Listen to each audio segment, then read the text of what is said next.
how you doing? So, I'm down here. I'm working on the Pro Mac 610. I'm getting ready to go do some testing. So, I wanted to talk to you about a few things here, though. So, I had mentioned before about wanting to do a 325 test on the chain, and I wanted to do some muffler work and so forth. Kind of do some testing on the saw to see, if we could get some more out of it with those tweaks. And I did do that stuff, but I'm not going to show it on video. I will tell you that 325 chain did perform smoother, but it was not faster. But as far as the muffler work and all that stuff, I'm not going to show any of that footage. I'm going to let Mr. Obsolete take care of all that whenever he gets the saw. I will tell you that I did build a couple of different mufflers and put on the saw and tested it and so forth, and I did find power increase, but I'm not going to go into the details. If Mr. Obsolete wants to talk to me about it, we can get into it, but I will say that I've basically became suspicious of things in the design of the engine that could be changed to help improve performance, and the muffler tweaks kind of helped steer me in which direction I think it would have to go. Now, I'm not going to go in and do these tweaks to the engine. I'm basically running out of time. I would basically have to tear the whole engine down, go in, do more port work and so forth, and I'm not going to do all that. I do believe there's more power in the engine, but I'm not going to be able to do that stuff. I'm too short on time. I got some other projects I need to get into, and we got a good running saw now. This is the first one that I've got up and running like this, and it's usually 2 or 3 or 4 saws into it until you really find your methods that you want to do. So later down the road, if I get into building another 1 or 2 of these, we'll look at making those changes. But for now, I'm going to leave the saw as is, and I think I'm going to do one more test run on it so that you guys can see. But after that, I think I'm going to go ahead and get it shipped out to Mr. Obsolete so that he can enjoy the saw. Now, there is another thing.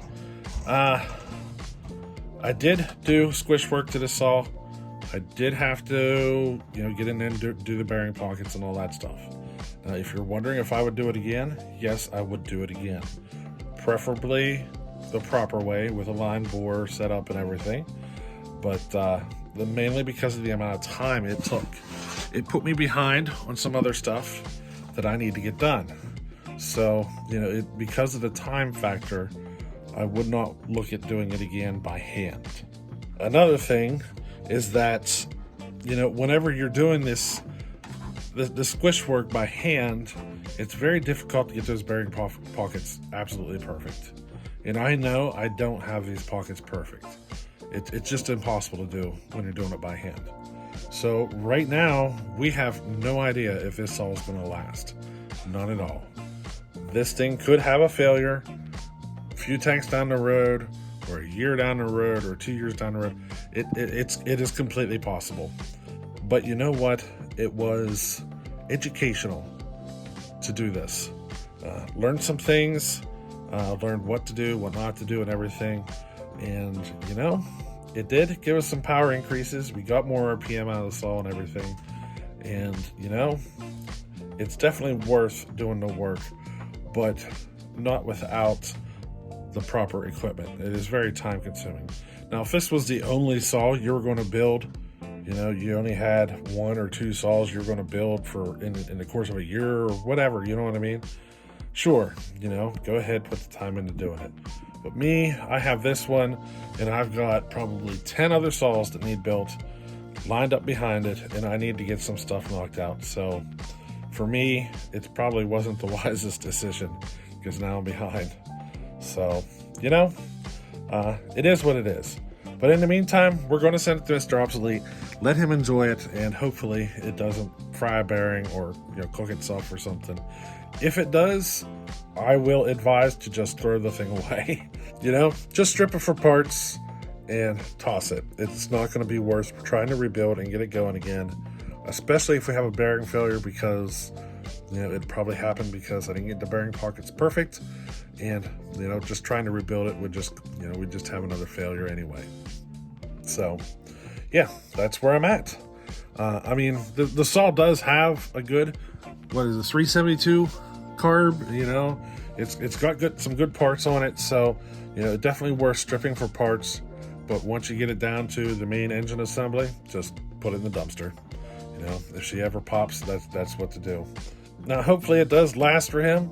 Hopefully I got it good enough that it does last. But, doing this kind of work by hand is at a difficulty level that I wouldn't suggest on anybody. Now, to get on to the test that we're going to do, we are going to do a test, and, we're going to set this thing up with skip tooth. I got skip tooth chain. We're going to run it with some skip tooth, and then we're going to run it with full house on the same bar. We're going to try each chain out and see how the saw performs.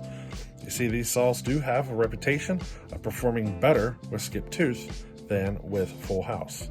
So that's what we're going to do. Now, this saw does have enough torque to pull full house. It does really use up a lot of the torque that the saw has available. So that's why I'm wondering if skip tooth might be the better option. I mean, these saws do have a reputation of running better with skip, so why not put it on skip, and let it run the way that, they perform best at, and see how this saw performs. So that's what we're going to do on this test. We're going to try it with skip tooth, then we're going to switch it to full house and try it again. Now, I only have one bar capable of doing this. It's a 28-inch, so we will be running 28-inch on skip tooth, and then 28-inch with full house. I actually got this all sitting in front of me. It's right here. So yeah, there she is in all its glory. 28-inch bar on it, set up with skip, and we're gonna give it a try. Same grinder settings on both chains. Both chains are set to 25 thousandths on the raker, so it should be a pretty good test. I do want to give you something here. This air filter setup here that I'm using, I'll never buy another one. In fact, Mr. Obsolete, I would suggest probably replacing this. I actually got it loose. I'll show you why. If you look here, you get into the real dry woods that kind of you're gonna get fines in there. So yeah, I do suggest not running this filter.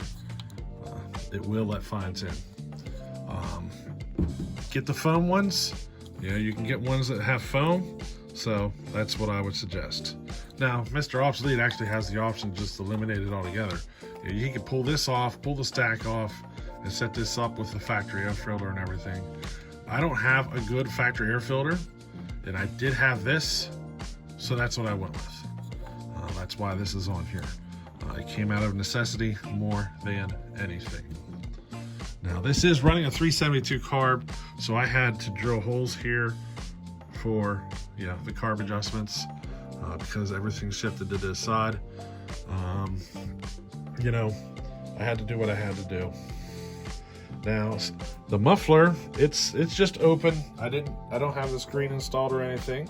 So I can tell you the factory muffler does perform better than if you try to open up any of the any holes or anything to try to get more flow. Leave it factory.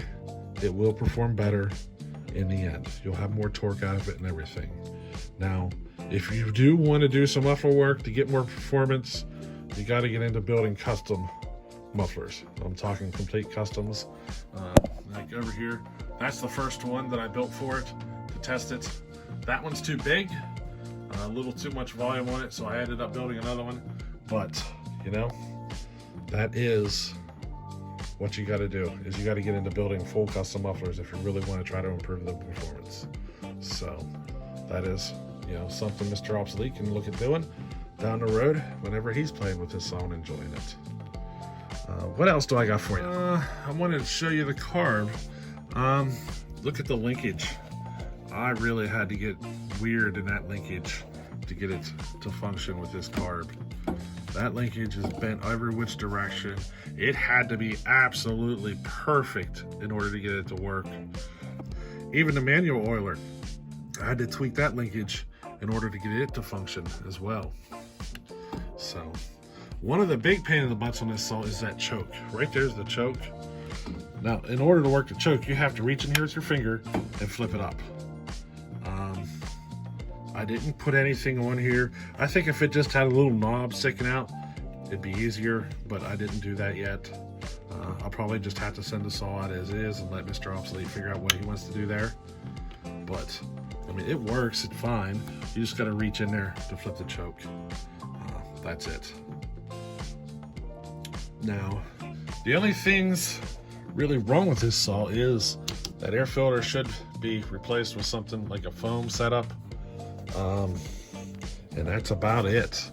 I mean, the saw is functioning perfectly for me right now, so I'm not having any issues.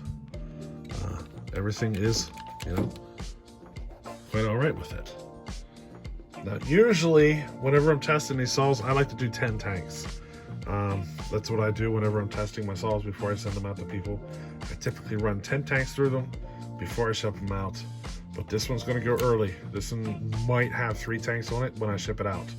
So, you know, I'm a little worried about that, I guess you could say, because I didn't get the full testing in. But hopefully things, you know, work out and it goes to Mr. Obsolete just fine and he gets to enjoy it. I'm just too pressed for time. I need to get it out. But we actually only have one thing left to do to this saw. And that's gonna go right there.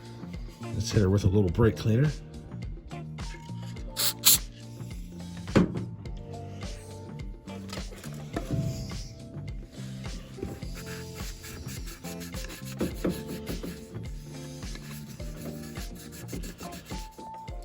And there we go. The last little touch. That's right, I got some stickers. I ordered a bunch of them. I ordered 100 of them, actually. So, yeah, we got ourselves some little stickers. I'll put this on all the saws that I build. I don't know if I'll do it on the ones that I build as like a factory setup, but I'll definitely do it on all the ones that I did some port work to. So, yep, all my ported saws are now going to get stickers.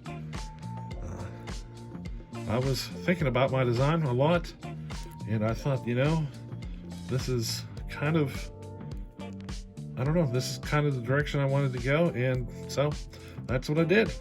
I was trying to think of, you know, cool logos and all that stuff, but, you know, this is what I ended up deciding to go with. We might change it someday, but I like it. I actually like it a lot. So, you know, all my ported saws from now on are going to get this little sticker, you know? I think she looks pretty good, you know? So yeah, the Pro Mac 610, she's gonna head out here very soon. This actually might be the last cutting video you see me do of this saw, and then it's going to Mr. Obsolete. So I actually got to get a hold of him and get his address from him. She's going to be extremely expensive to ship because we are going a couple of 1,000 miles. Yeah, that's gonna suck, but you know, we'll get it out. We'll get it to him. So, you know, this might be the end of this saw on my channel, but you'll get to watch it more on Mr. Obsolete's channel, you know? So, I hope he enjoys it. I put a lot of time and effort into it, so, you know, hopefully it actually performs better than a stock one, because I have no idea how a stock one performs. Never ran one. So, well, I shouldn't say that. I ran this one in stock form, but it, you know, the clutch was slipping whenever I ran it. So, you know, I have no idea what it's supposed to perform like in a stock form, but hopefully I did better than that. We're about to find out, right? We'll send it over to him and we'll see what happens. This will be the end of this saw on this channel. So the next place you'll see it will be at Mr. Obsolete's in his hand and enjoying it. So, hey, let's check it out.